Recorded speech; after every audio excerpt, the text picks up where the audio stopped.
You're listening to It's Been a Minute from NPR. I'm Brittany Luse.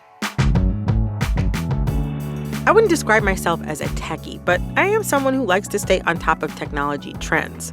Like everybody else, I've seen the AI-generated selfies just about everyone's sharing on social media. And I've played around a bit with ChatGPT, an AI chatbot that can write blog posts and even something resembling poetry. So I get it. It's exciting stuff with a lot of potential to change how we do, well, everything. And according to contemporary art curator Marnie Benny, some creatives are already coming up with really cool ways to work with AI. Like the artist Reaps One, he's a beatboxer. And they trained an AI on his beatboxing. And so it was, just him and just his voice, and the AI made choices that he would have never made. And it's not just musicians either. The artist Sugran Chung, she has taught these robotic painting units her brushstroke. I painstakingly collected as many of my drawings as I could find, then tagged them for the AI system. She does a performance piece where she moves and paints, and these little robotic units also paint based on all her brushstrokes. And I got really excited because I started thinking maybe machines don't need to be just tools, but they can function as non-human collaborators. In a lot of instances, it's pushed them in a very positive direction of thinking about things differently, even collaborating with another human, because another human has their very own distinct way of doing things, working with things. Marnie also says that, at least for now, getting AI to produce an image or music is not the same as making art. It's really the intentionality, and artists are extremely intentional, and good art is intentional. There's a reason for it.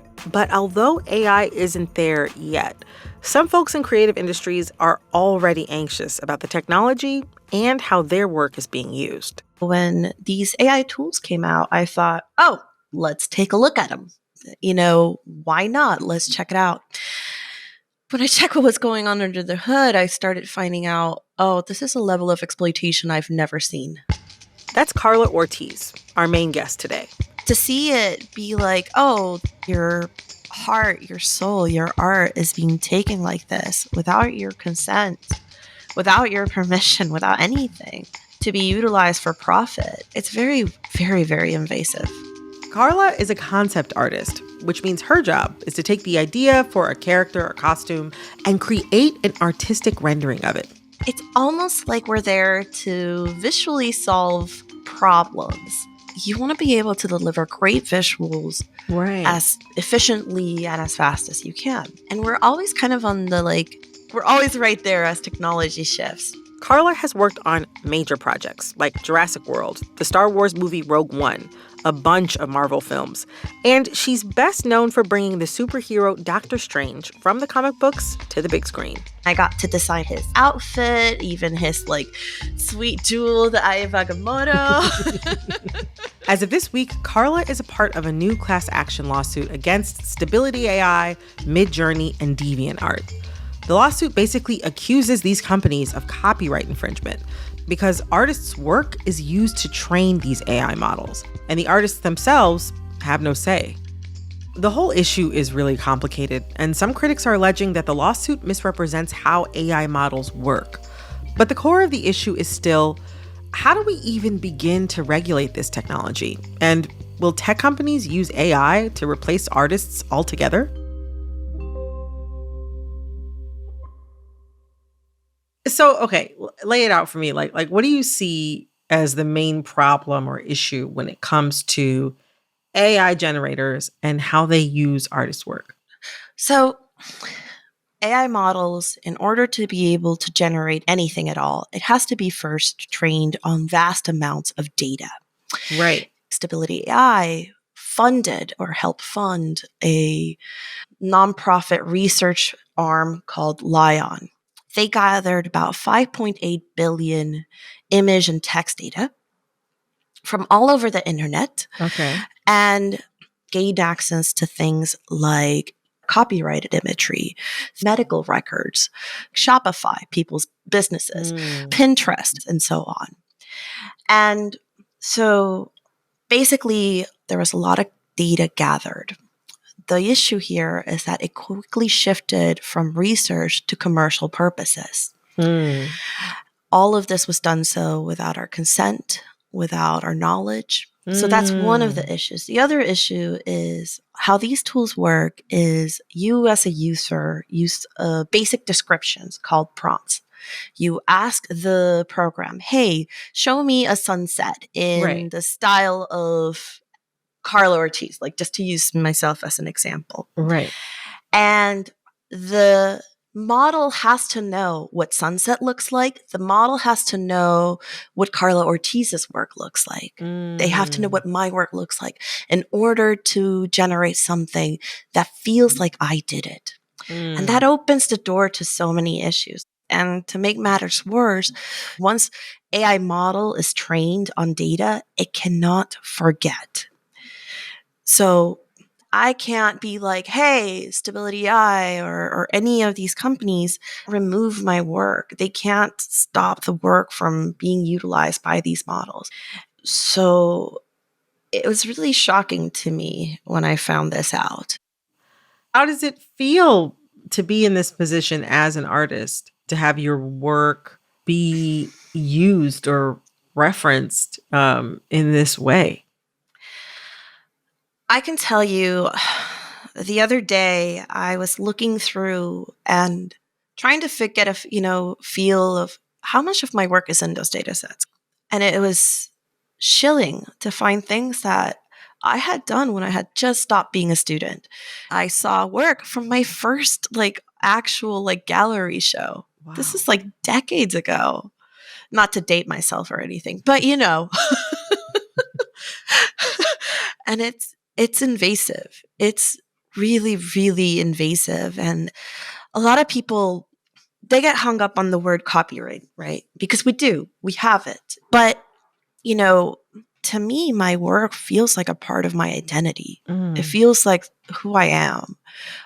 Even the commercial work that I do, I remember exactly the time of day I did it, what I was feeling, what were the emotions that were going on at the time.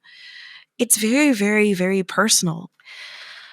There's this artist called Sam Yang, as in Sam Draws, and he had a person use Stable Diffusion as the base to create a model that has extra training on just Sam's artwork alone.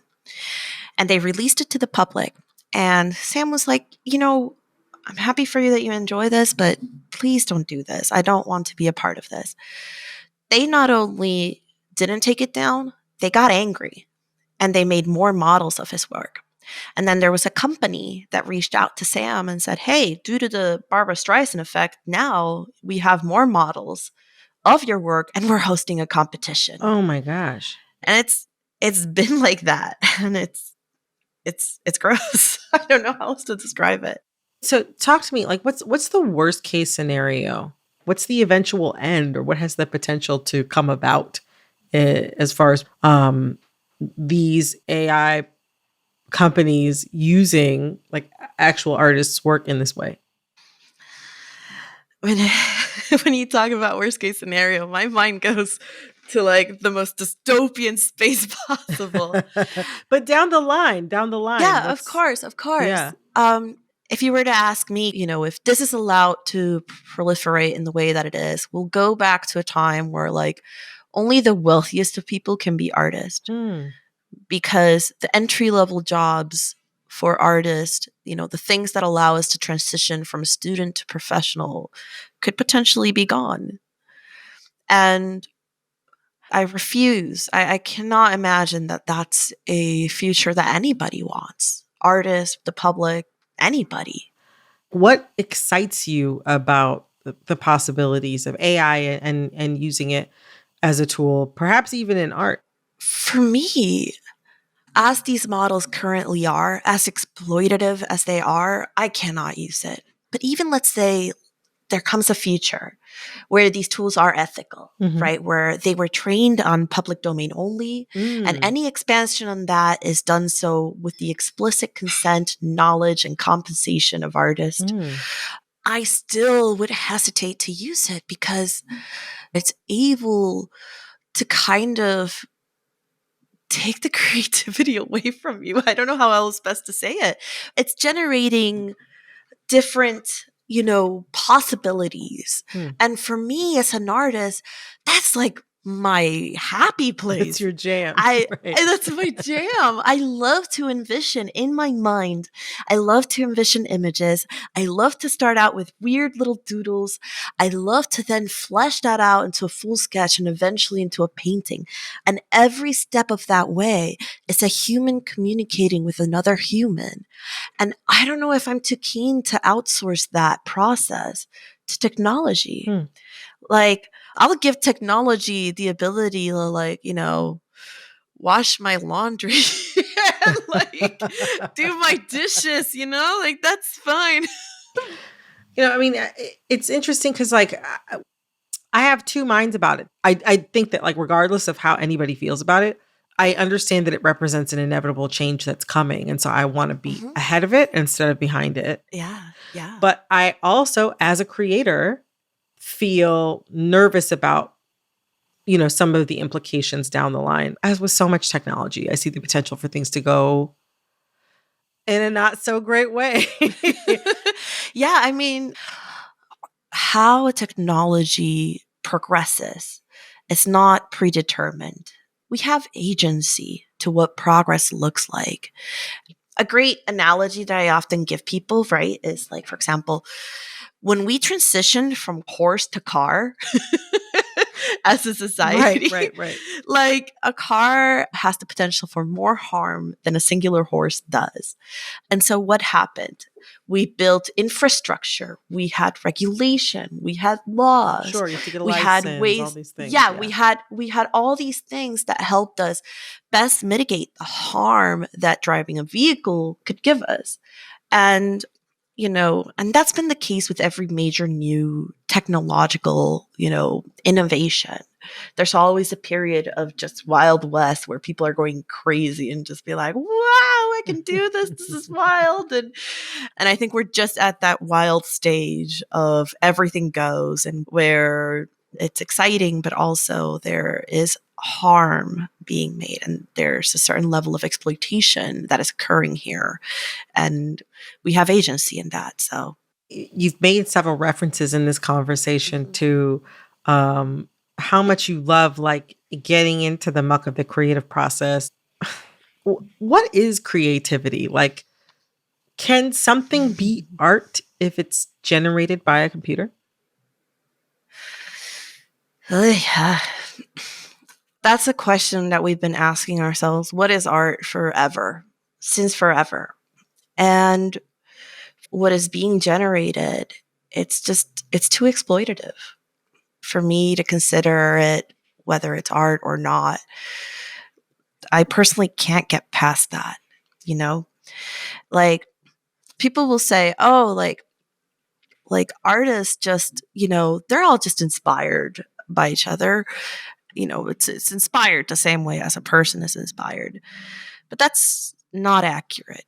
People don't look at a painting from someone else and then immediately archive it into their minds.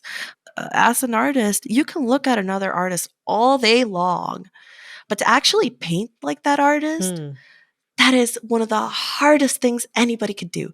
And depending on what they do with that, if it's profit, and if it's something that truly feels like another artist did it, that could potentially be considered forgery. I find it all very, very just irresponsible. You've laid out the case for why this is something that is really notable and important for artists of all sorts. But, there's going to be a lot of people listening to this conversation who are thinking I don't draw, I don't sing, I'm not creative, I don't write. What do you say to them? Number one, it can happen to you. Even if you're not creative, you have data that can be utilized to train AI models.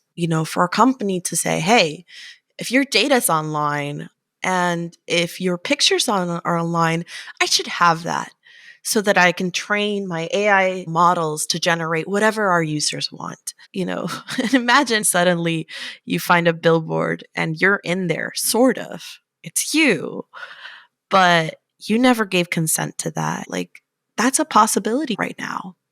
I remember a long time ago, I read one of those like articles of top 10 jobs that will never be automated, Yeah. And, Yes. and at the top of that list was artist. But yet here we are. And for people listening in, whatever job they're doing, in the very near future, the possibilities of being automated are quite high. Hence why it's really important for us to, as a society, say very clearly what's okay when developing these tools and what's not okay. Automation is on its way. It's already kind of here. So what do we do about it? Well, Karla, thank you so much for joining me today on the show. Of course, Brittany. These conversations are moving so quickly and happening so fast. So I appreciate you. Yeah, coming and sharing your perspective with us. Absolutely. Thank you so much for having me. That was artist Karla Ortiz. AI isn't the only thing that we're still figuring out in real time. In some ways, we're still learning every day about very human things, like gender. My next guest spends his days doing exactly that, through the lens of trans and non-binary people. That's coming up after the break.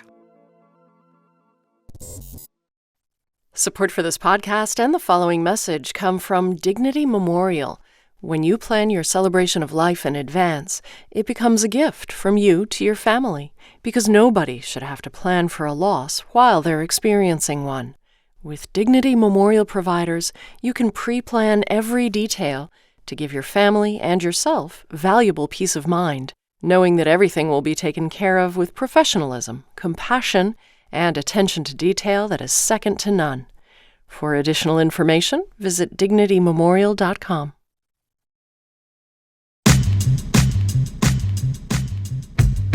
You're listening to It's Been a Minute from NPR.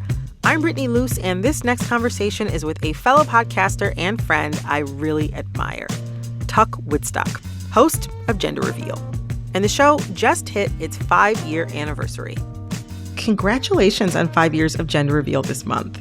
Thank you so much. I thought you were going to say congratulations on being Grindr's number 5 most favorite podcast of 2022, which is my big landmark that I'm celebrating.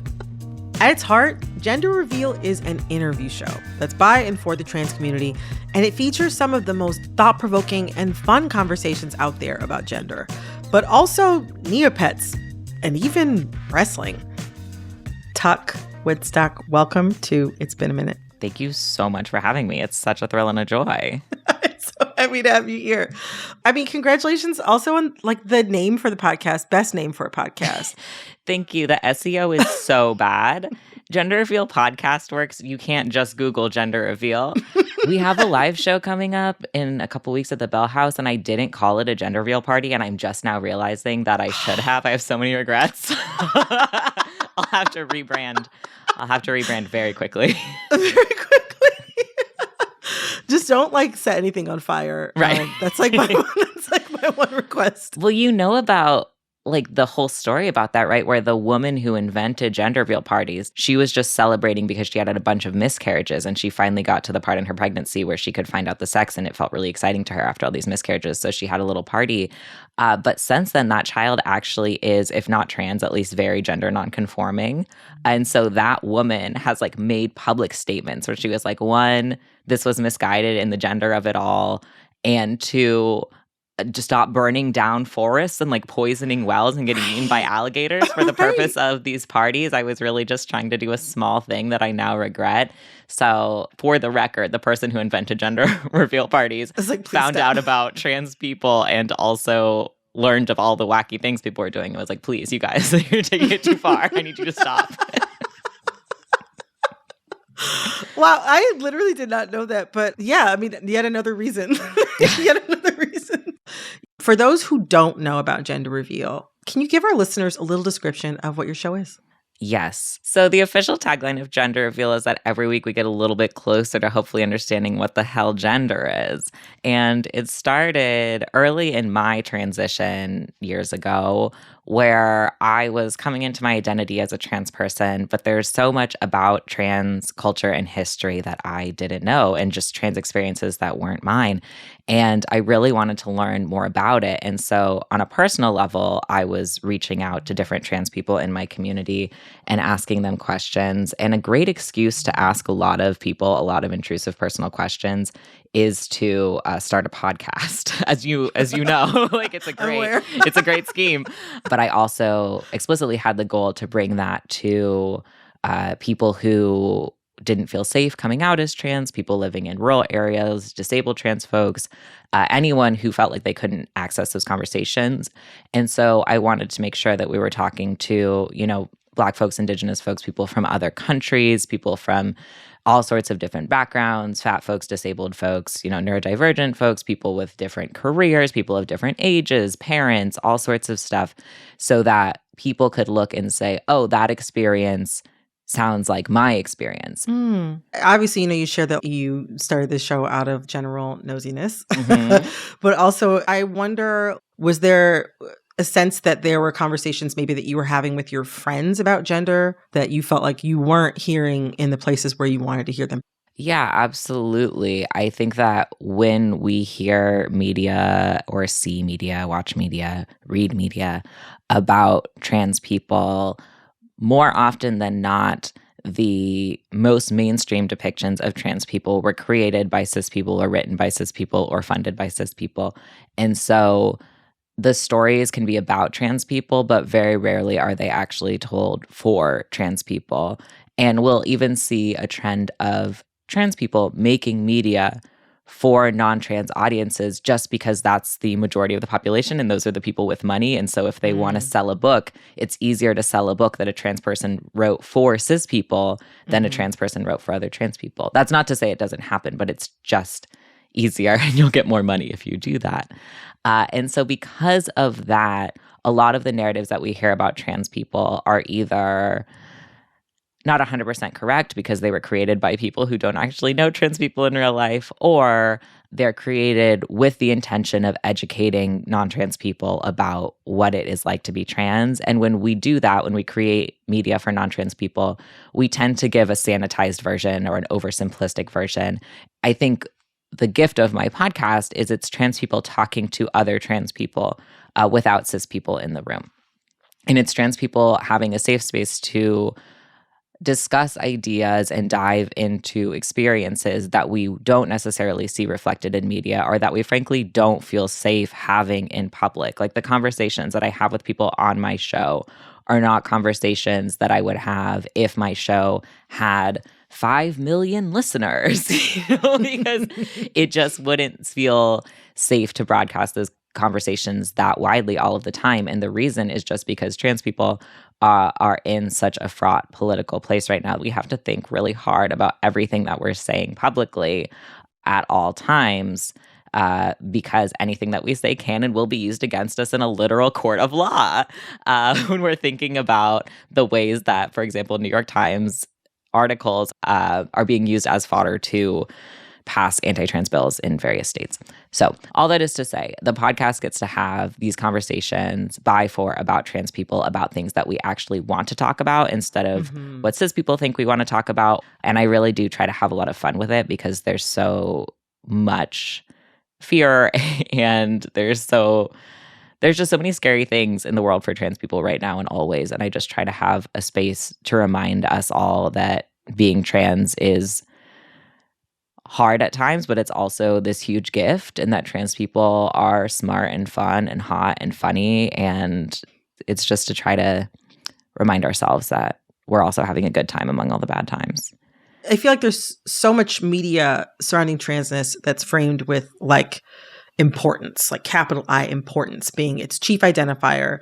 And I love that about your show, that it obviously does have huge importance in all the ways that you've pointed out, but it's also really fun. And the conversations are about all kinds of things. Like when I listen to Gender Reveal, I can hear a really great conversation about organizing or about prepping and living off the grid.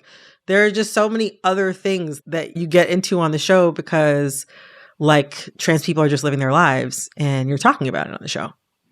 Yeah, when I bring someone into gender reveal, is either they are a person like, let's say, Edith Surreal, who is a wrestler who is constantly asked about being trans. And our podcast is like, we know you're trans, but can you tell us what wrestling is? Because we don't understand wrestling on a fundamental level. And she's used to going to wrestling podcasts and explaining what being trans is. So that's like a fun mixing it up for her.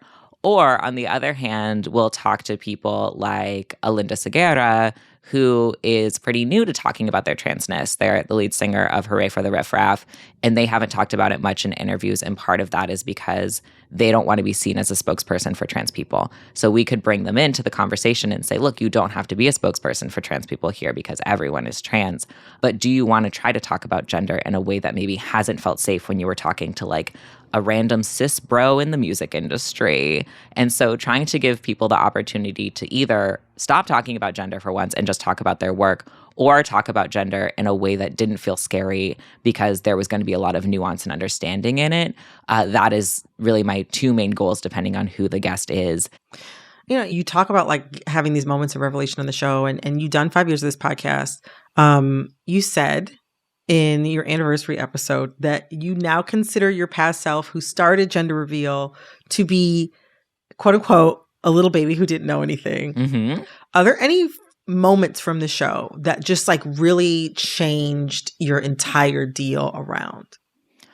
I mean, all the time, to the point that it's really hard to point to one, because this podcast is just my step-by-step journey of learning, not just about gender, but about all sorts of different issues. Like you said, like abolition and organizing and decolonization. I learned specifically from this show a lot of concepts about mutual aid. But if you think about anything in my life, whether that's making the choice to go on hormones, whether that's the way I think about the word transsexual and identifying as a transsexual, these are all things that you can hear my opinion change on the show in real time.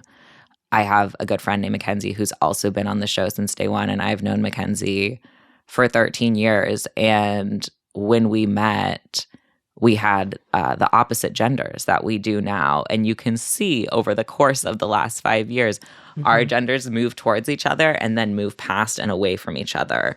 And it's really vulnerable for both of us to have that out in the world. I don't like having episodes out from 5 years ago, and I know that she doesn't either.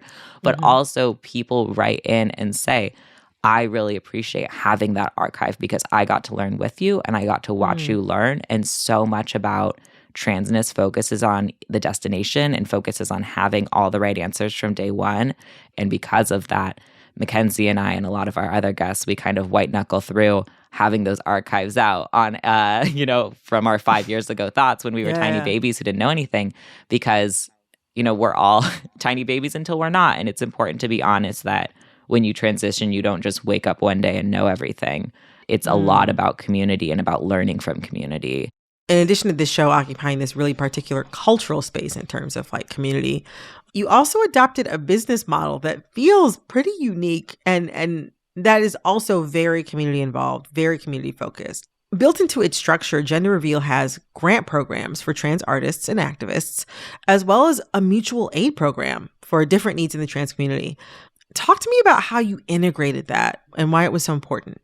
Yeah, I don't want it to be a unique or unusual structure. And the reason that I talk about it is not to be like, haha, look at me, I'm doing an amazing thing, but because I actually want so many more people to do this. So I challenge anyone who's listening who is doing this kind of work or doing different work that this could apply to think about integrating this.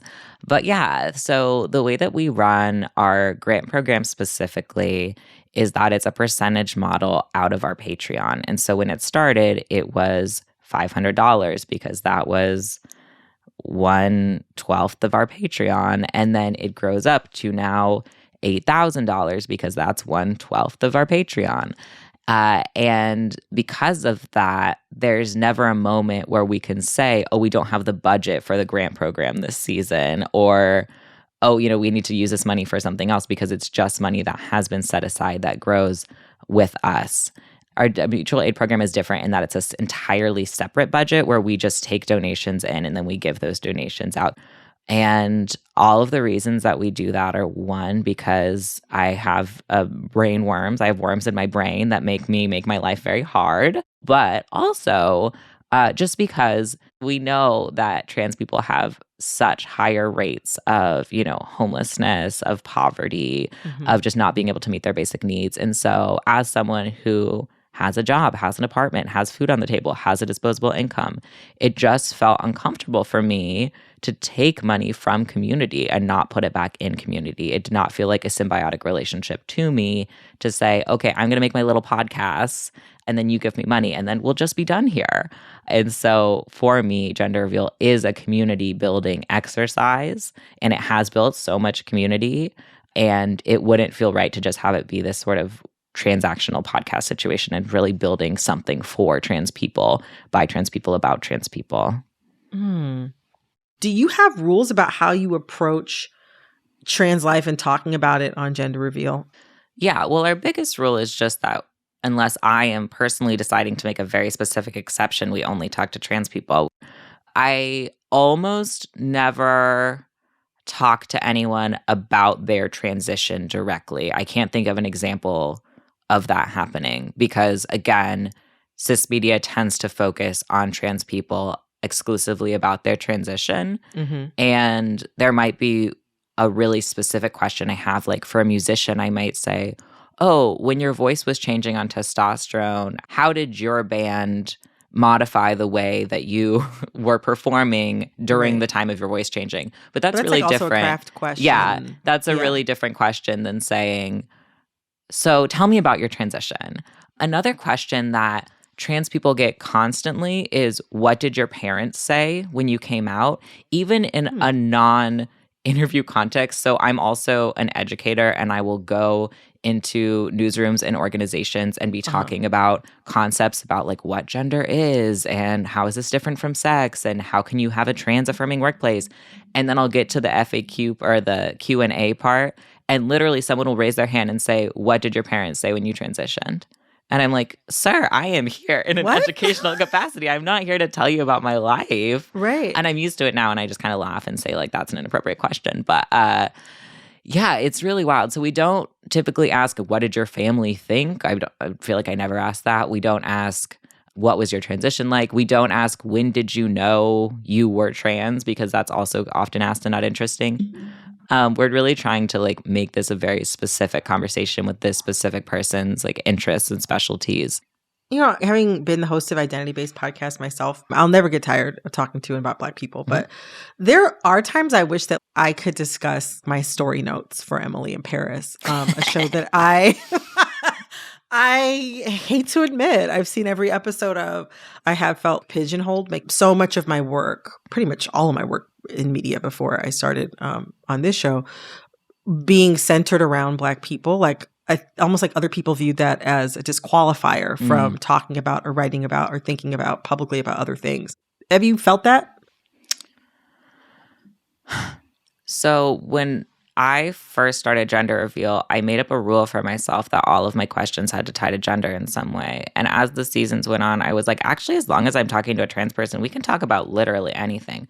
So if I wanted to talk to about Emily in Paris, I would just bring someone on who watches Emily in Paris, and we two trans people would talk about Emily in Paris, and it wouldn't have to be trans at all if we didn't want to. Although we would probably make it trans because, you know, trans people are really good at being like, that person's trans, I've decided, on this television show. You know, like Bob's Burgers, they're all trans. So, yeah, I mean, I gave myself that space because I got bored about talking about just gender, and I was like, I'm actually going to talk to trans people about all sorts of things. It's so funny, though, because I used to have this feeling like, well, once we run out of trans people to talk to, or once society doesn't care about trans people anymore, I'll just do something else. And it turns out that more people are coming out as trans every day. And also, everyone's obsessed with trans people. So, like, in a terrible way, but also in a good way. So, until trans people just get to live in society normally, which is to say, not in my lifetime. I can just keep talking about trans people. Why not? We are going to take a quick break, but when we get back, Tuck and I will get into a good old game of Sounds Fake, but okay. I'm Brittany Luse, and you're listening to It's Been a Minute from NPR.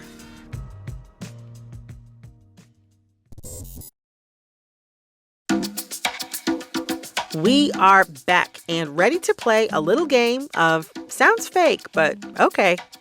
I'm going to tell you 2 stories, and you have to guess whether each story is real or not. You can ask me 2 follow-up questions per story to suss out whether or not I'm lying. Are you ready? I'm ready. Okay. All right. So, first story. So, I used to live in Washington, D.C. And that's true. This one's true. Okay, so go ahead. Go ahead. I lived in Washington, D.C. and I survived. You're right about that. That part is true. I'm from the Detroit area. So if I was going to fly home to see my family, then I would fly out of the Baltimore airport. It was just like cheaper. And so it's December 2009. I'm supposed to go home for Christmas to see my family. I had another friend from DC who was flying out of Baltimore to Detroit also the next day to go see her family. So it's just like, why don't we just like go to Baltimore, go party with our other friends, hang out, and then just get up early the next day and go to the airport. Anyway, I had a great night. We partied all night. And so I only slept like an hour. I slept on my alarm. I rushed. I had to get to the airport. But I realized I don't have my wallet. And I don't know if you remember this period of time. In the mid to late aughts, in the aughts overall, there was a specific type of Coach wallet, a Coach wristlet. It looks like the size of an envelope that had a big old leather bracelet attached to it. Absolutely. This was like the going out clutch. This was the wallet. This was the look. I didn't have mine. All I had in my coat pocket was just my ID from Howard, which is, I wasn't even in college anymore at that point. I was freaking out though, because like this is post 9/11. Like I didn't know what I was going to do. If I didn't get this flight home, I was going to be screwed. So I had to go up to the counter and be like, oh my gosh, I don't have my wallet. All I have is a student ID. How can I get on the plane? And they're like, look, you just have to see. So they printed my ticket.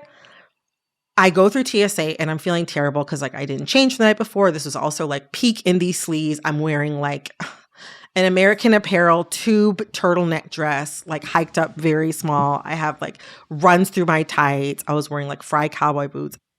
But somehow, I don't know if I looked pitiful. Also, everybody who was working at TSA was Black. They looked at my college ID. I told them my sad little story. I guess I looked sorry enough and they let me pass through. I made my flight. It was the American Apparel tube turtleneck. Yeah, later, one of my friends actually found my beloved Coach wristlet at her apartment. And she flew home with it that day and dropped it off at my house. I feel like this is true because this is a thing that happens often. Like, you got to have a way for people to get home. They don't want people living in the airport like that one man from the movie. Like, you got to get home somehow. So I think that this is true. And if any of it was false, I would be like, it's true, except that actually she didn't fly her wallet home the next day.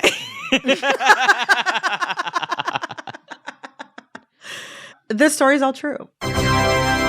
Yay. So right now, the game 0, Tuck 1. Tuck 1. Okay. So are you ready for story number 2? Mm-hmm. Okay. So the first thing that you need to know is that I was a child opera singer. Okay. There's children's parts in a lot of operas, and I have so many questions. We have another hour for this podcast. I have a lot of questions about childhood opera singer. Anyway, go ahead. They have a lot of children's parts because they need kids, whatever, in operas. And so I used to do that when I was in middle school, and I loved it, and it was one of the highlights of my life. So one year they were doing La Boheme at the Detroit Opera House, and there's this character in the show who's like this old guy who gives children toys. His name is Parpignon. And there's this one solo in the show. It's like a solo for a child that's like 6 words. But this solo rocked the children's chorus of La Boheme that year. It felt like a light episode of Glee. Like that's like the tension that was around like who's going to get the solo, who's going to get the solo, who's going to get the solo. So there was this one kid who was also in the children's chorus with me. And let's say that his name was Danny. And Danny was bad. Even though like we were children, like it was definitely an adult space. It was some really serious stuff. We had real rehearsals. It was really intense. And like you kind of had to have a little bit of maturity and kind of take it seriously. But Danny was bad. Danny would run. Danny would be screaming. Danny would be like making noise when we weren't supposed to be making noise and laughing and knocking stuff over. And he also used to do this thing where he would just be laughing like, like all the time. And he used to drive me nuts. I used to gossip with my dad about him on the drive home. Just like, do you know what Danny did today? Anyway, the time for the solo auditions comes up. In the solo, the child who's singing these 6 words is supposed to be sad, crying, begging for this toy. And I decided that I was going to kind of Rachel Berry it up. I was going to pull a fast one on Danny because I was like, I need to have this solo. I don't want Danny to get it. And so what I did is I sabotaged him. And so my audition, I got called in before Danny. I thought I did a good job. But I came out and Danny was supposed to go in. And I was just like, oh, they actually gave me the note to sing it happier.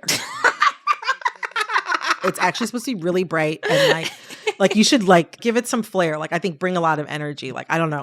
It wasn't looking good for me in there. And so I just knew he was going to go in there and do his little giggle. And he went in there and he sang it all bright and happy and he did his little giggle. But when the solo was posted, I didn't get it either. Like neither one of us got it. The other little goody two shoes, Kevin got it. So, you know, that's probably the most sabotage that I've done on someone in middle school. Incredible. What a tale. Here's the thing. Maybe you're just very good at acting because you were in the child opera. But I feel like you're like so pleased by this story. And it just is hard for me to imagine you being this pleased about a thing that you also just made up. So I'm going to say that this is also true, but also because I think that it is an incredible twist for what I've known about you previously, that you're also a child saboteur of childhood operas. Well, this story's not true. But I actually was a child opera singer. I didn't sabotage anybody. I mean, it really seemed so out of character for you, but you just like played it off so convincingly. It wouldn't match anything that I knew about you as a person. But then I was like, well, you know, people grow and change. If it was true, we were going to have to make you give Danny a formal apology on this platform. But since it's not true, it's fine. It's okay. There actually was a solo and I didn't get it. And I really still believe that I deserved it. Thank you so much for having me. It is truly such a treat to talk with you. And yeah, next time when I come back, I'll practice lying to you. It'll be great. Yes. Thanks again to Tuck Woodstock, host of the Gender Reveal podcast. You can find it wherever you get your podcasts or at genderpodcast.com.